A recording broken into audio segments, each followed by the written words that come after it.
Hi guys and welcome back. Now this is just a quick clip to show you what you can expect in Devblog 96. I'm not going to cover every single point, I'm only going to cover some relevant quick sharp shot points.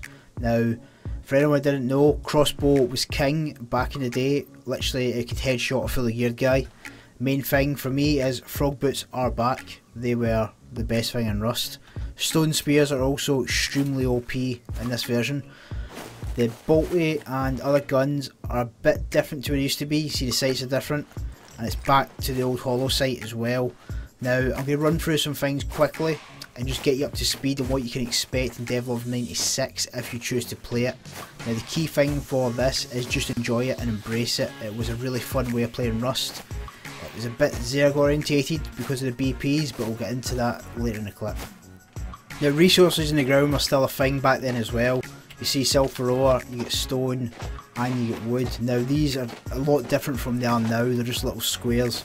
As before, you also get hemp, just the same as you normally would. Hemp was a bit harder to find back in the day. It's not as hard from what I've found in this one, so Devblog 96 seems to be like the perfect blend for it.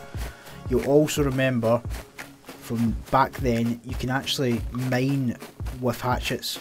So if you get a hatchet, you can mine away, and you get stone and sulphur ore and high quality from these nodes, so you get everything like you used to. So you can again cherry pick the high qual from each node and just keep going until you're fully resourced. Now for those that didn't play the old BP system, basically to get BP frags you basically run the roads and hit monuments. Now I always found the best thing to get frags from was these trash piles. You can get up to 100 frags at a time.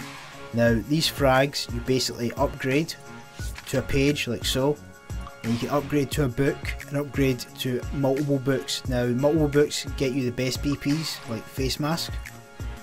Normal books are standard, you can get something shit like a picture frame,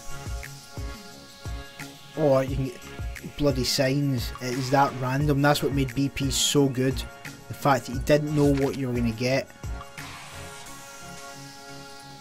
That was how Rust used to be. That's why the BP system was so good, but so annoying at the same time. You could literally study loads and loads of BPs, and before you knew it, you'd wasted it on absolute shit. You would get a sign and you're like, what the fuck just happened?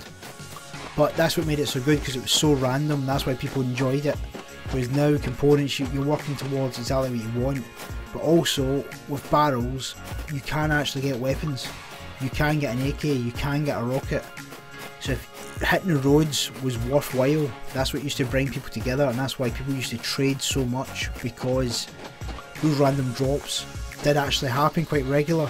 So if some guy down the road had a stone wall, you'd meet up, you would swap, he would make a couple of walls, or he'd give you the BP for the wall. That's what made BP so good. Or you would get it and study it yourself via the research table. Now building in Devblog 96 was a bit different, and you can make some mistakes quite quickly. Now I'm not going to show you them all, but there's some key pointers to look out for. Now furnaces used to go through walls and people could loot them from outside. Turn them on and off and troll you. Same with little boxes and large boxes. So be very careful when you're actually placing boxes and furnaces in your base. Don't have them too close to walls. They will not fix against like they did, like they do now. So it's one thing to make sure you look out for. Now someone who we were playing next to made this mistake the first night we played the server, and basically all the furnaces got wrecked. Now also TCs are different than how they used to be, and people can actually grief towards your base. Now they can build up. This is how towering used to be a thing, especially in Hapas, where you literally, as you leave your roof open, people can expose what you're doing by putting stairs, all sorts of things up. Now I wasn't the best at the old tower, but people used to dedicate the time to actually be able to do this. It was quite an art. Some of the things that people used to do was unreal. I mean, roof pieces used to be one of the main ones.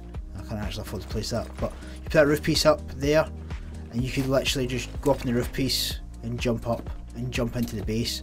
So do not leave your base open if your TC coverage is poor, or if you're on a slope, because that's something that could actually happen quite quick.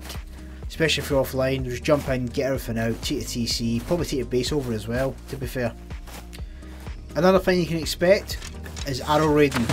People used to struggle to get their wooden doors up and their metal doors, and in between that you had to decide with getting a key lock to your code lock and getting your metal door, all with zergs smashing through your door with arrows. Now, some of the best raids I done were literally arrow raids. People would just get the wooden door, think they're okay for the night, get a load of windows up, and you just sit and arrow raid through for the entire night for bases to get the loot. It was something that people used to love doing. It was one thing that came out of the game that people were pissed off with, to be honest. But in this version, it's very much back. Now, caves were always a thing in Rust, and in the old caves, you used to be able to stack your TCs. This made caves absolutely nightmares to basically raid. You can have one up top, which you put down first, and one down the bottom. Now, for some reason, it won't let me glitch like it used to in this corner, and there must have been a fix for it at some point, or it's just where this actual one sat.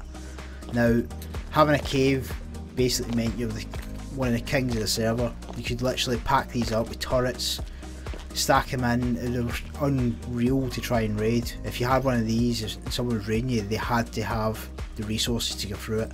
Now, with these caves, there's two entrances. There's the main entrance and there's an entrance up top, so if you do go for a cave, you have to make sure you secure both entrances. If you want to stack the TCs, make sure you put the one up top first, but be careful, if you only have enough for one TC, someone will try and grief you by putting a TC at the bottom. So make sure you've got enough resource to lock this cave off before you actually place your base. Another option you have is also the old bus stops. So if the caves aren't your thing, you can build around these old bus stops as well, which means it's quite strong. People used to build these in reverse from what I had it, so basically your loot was in this area here and your doors are round. So it's basically like a 2x1 if you like, a 2x2 surrounding the actual bus stop itself. Now, they aren't as strong as the new bus stops because they aren't as deep, but they were still extremely effective. And best of all, you can actually see at night.